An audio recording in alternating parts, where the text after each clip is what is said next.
we give Brian Stelter a bit of a hard time around here because, quite frankly, it's warranted. But I gotta give him some credit. I don't know anyone who has the stamina to keep making a complete fool of himself day after day after day with absolutely zero sense of self-awareness, quite like Brian Stelter can. I mean, this guy made a complete ass out of himself again this weekend, this time deciding to bring on Steve Hassan, a cult expert. Yes, that's apparently a thing. A cult expert to explain to all of us measly plebs that Trump supporters are nothing but drooling cultists. So I define a destructive cult as an authoritarian pyramid-structured group with someone at the top who claims to have total power and total wisdom that uses deception and control of behavior, information, thoughts, and emotions to make people loyal and dependent and obedient followers. So for me, the issue of between an ethical, healthy cult where you're free to think and free to leave versus a destructive cult, I'm referring to Trump's organization and followership as a destructive cult. Oh my gosh, wow. Wow. I mean, where do we even begin? A destructive cult versus a healthy cult? I mean, I guess it's interesting to hear that there's such a thing as an ethical, healthy cult. I mean, that's pretty cool. What is that? Ethical, healthy cult? Is it the NPC cult? Is that what you would call an ethical, healthy cult? I also think it's pretty convenient that this guy gets to make up his own definition of a cult. After all, this so-called cult expert knows because he was in a cult. He spent over 2 years believing this now dead guy, Reverend Moon. The estimable Reverend Moon. He spent years believing that this guy was the fulfillment of the second coming of Christ. And look, I'm glad that Hassan got out of it, I really am. But he wrote in The Guardian about his experience inside the cult known as the Unification Church, and he said, quote, I worked 21 hours a day, 7 days a week, in prayer for between 1 and 3 hours. Then I would spend the rest of the day doing PR or lectures for the group recruiting and fundraising. Everyone on my team was told they had to raise a minimum of $100 a day, otherwise they wouldn't be allowed to sleep. And as a good leader, if they couldn't sleep, then I couldn't sleep either. Oh, isn't that just beautiful?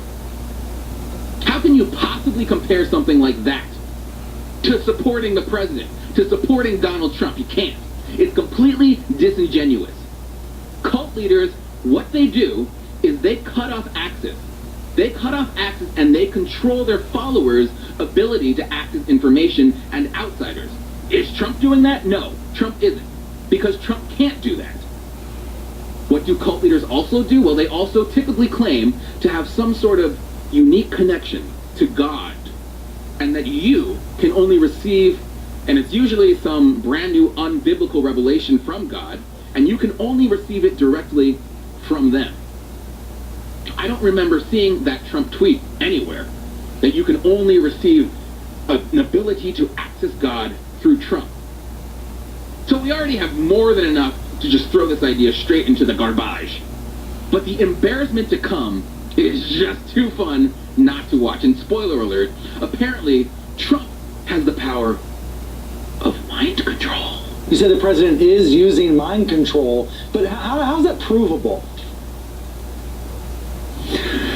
So we can start with the pathological lying, which is characteristic of destructive cult leaders, saying things in a very confident way that have nothing to do with facts or truthfulness.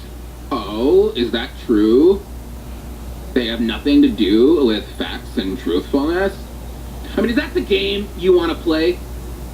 Pathological lying? Saying things in a very confident way that have nothing to do with facts or truthfulness? We will keep this promise to the American people. If you like your doctor, you will be able to keep your doctor, period. If you like your health care plan, you'll be able to keep your health care plan. Oh, so funny, because so many people lost their doctor. So many people lost their health care plan.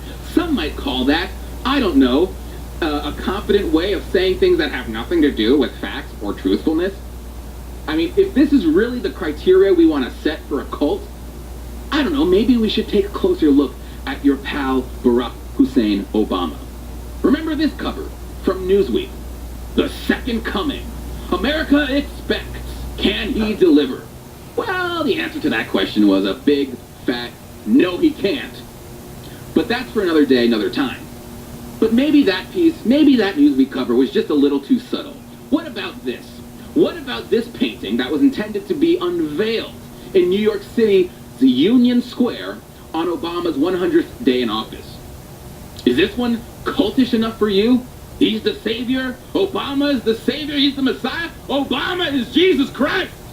Yeah, after Obama, the left has absolutely no grounds to talk about Republicans, the other side being a cult.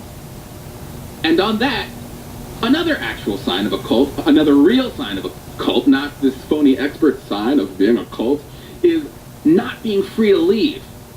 You know, you see these people, African Americans and Latinos, deciding, oh, I guess the Democrat Party doesn't actually represent my interests. Maybe I'll vote for Trump. Maybe I'll become a conservative.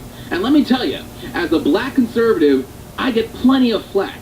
Racist flack, in fact, for daring to think for myself and not speak and vote how I'm told to by the Democrat overlords.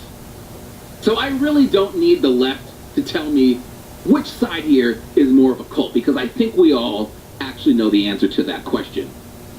But luckily for the left, Stelter and Hassan actually provide some good information on how they themselves can get some much needed help. If you say this is a cult, what's the first step of deprogramming?